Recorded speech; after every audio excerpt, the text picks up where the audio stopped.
Good afternoon, friends. This is Meg at Chasing Retro. I'm coming to you just to give you a quick update on the progress of the spring journals / Easter journals that I am making. And one of them is in collaboration with Lou at Designs by Lou. She and I will be swapping one of them. And then I will have 4 more after that one. One of the 4 is already reserved, so I will have 3 of them for sale at the close of creating them, unless someone else reaches out and would like to reserve it. I'm not doing any custom orders still for the foreseeable future. So if you would like to reserve one, it's sort of a reserve it as is. I'm not going to take any extra customization request for that journal. I hope that's okay with everyone. That just allows me to finish these and move forward to my next projects. But I will show you so far what I have done in Lou's journal first, because hers is the priority, because she's the one that had this wonderful idea to do a collab. So here it is, Lou. I'm so excited about it. I used strawberry fabric. I guess these are all strawberries. These look a little like raspberries, but maybe they're baby strawberries. Nevertheless, they go with the theme of the book. The colors match perfectly. I probably will put a trim of some sort on the edge here because I do have room before I get to the E. So I'll probably do that. I will leave it up to you, Lou, whether or not you want me to put book corners on. I could go either way.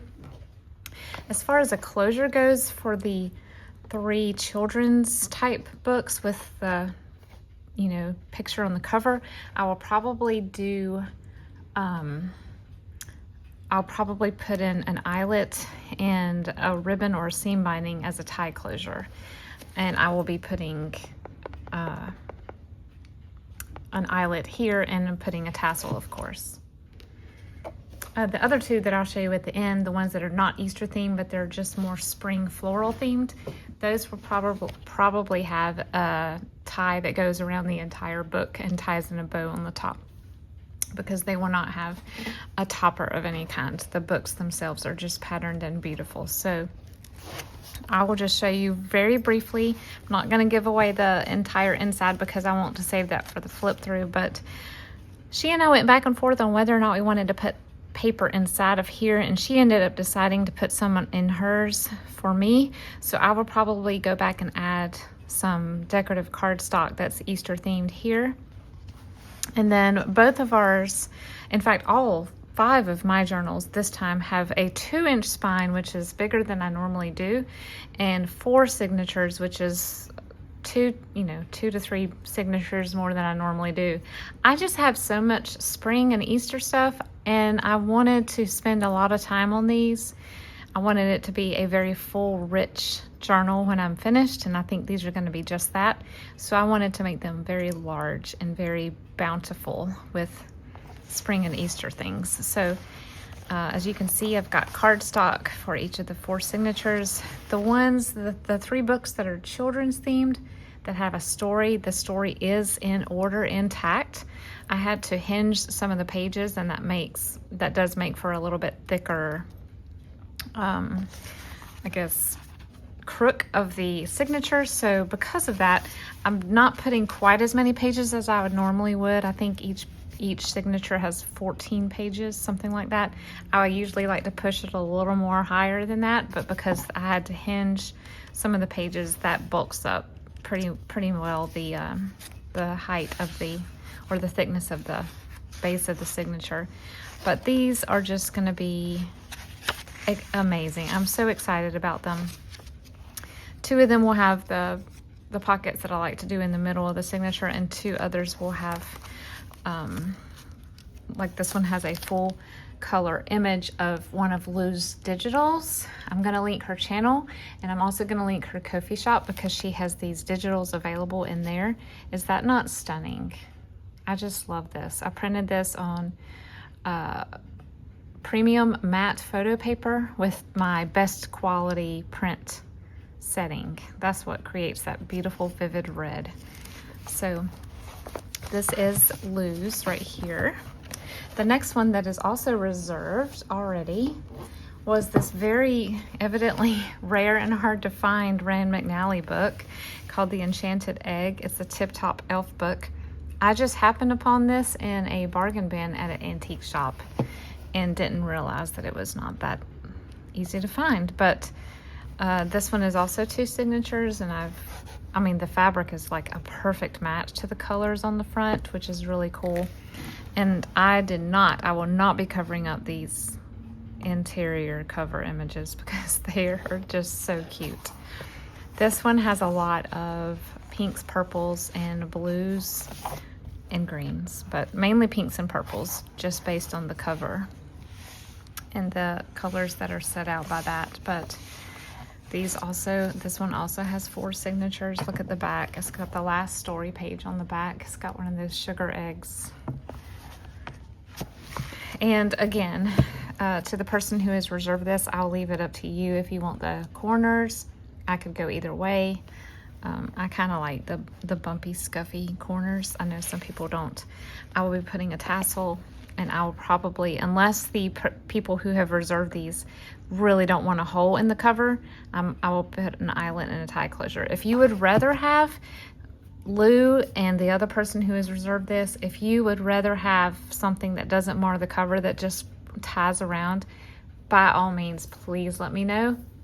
I am okay not punching a hole in the book. I have trouble when I do that anyway. I kind of have to close my eyes when I do it because it just seems wrong. I don't know why I can tear a book apart, but that part, the eyelet part, just bothers me really bad. Just let me know. I'm fine with either. The one that is available and that will be available for sale, either reserved or in my shop, is this one. This one is a book that I think I found at a library discard sale. I am pretty positive, but it was very much loved. You can see there's Scotch tape where it was being held together. I did not take that off because it would lift the cover image off. The back is as it is, with these adorable little children and babies. And then on the side, I have this spring colored seersucker plaid. And I'll probably will put rickrack or another very small trim here. This one also, the interior was just a pale yellow, boring, nothing exciting. So I covered it with a printable and glued it down. So that's the inside. And then this one has 4 signatures also. So this will be almost identical to the other 2 as when it comes to how many pages and what type of embellishments go in there. And the story is in here. Let me show you one of those pages. The illustrations are really cute. So cute. I don't know who illustrated this. Peter maybe. It's just so cute, y'all. So cute. All right, the last 2 are not children / Easter themed. They are mainly floral and just spring floral, very feminine. To be determined if I add more pages or not. Because these don't have story pages in them, I have a little more room to add more if I choose to. I will have to decide about that. These are both Reader's Digest covers. I think I originally showed you guys this one and said that I was going to use it. But in the process of going through some shelves that I had forgotten about, I found this one as well and remembered I've probably held this one for 3 years, just waiting for a spring journal opportunity. So I decided to go ahead and use this one also. I have a vintage sheet as the spine for this one. And this one is just, I think this is the one fabric that's not vintage. It's a modern quilting calico. But the pink was the exact rum pink that matched this flower. I did not line the inside of this one because look how delicious that salmon pink is. This one I did because the inside was sort of beige. It was weird. It was like beautiful on the outside and then very plain on the inside. So I put some coral cardstock in here. So this one will have a lot of greens and corals. And this one obviously will have a lot of pink and blues. So if any of these tickle your fancy and you just have to have one of the last 3, that is, let me know. Send me an email. These will be priced a little bit higher than my previous releases because of the fact that they are significantly, more pages. I think they're going to be about 160, 170 back and fronts. So you can kind of get an idea of how much my previous ones were by looking at my Etsy sales, and it will be a little more than that. But they are going to be, I wish I could pan the camera around and show y'all how much adorable ephemera I have to go in these. And I was hoping to get these done by Friday or Saturday. That's not going to happen. I just want to take my time on these and make these spectacular. They will definitely be done before spring is over. Goodness gracious, they will. Well before Easter as well. I just don't want to be sloppy and try to get these out faster and not put the time and attention into them that I really want to. But stay tuned and watch the process with me.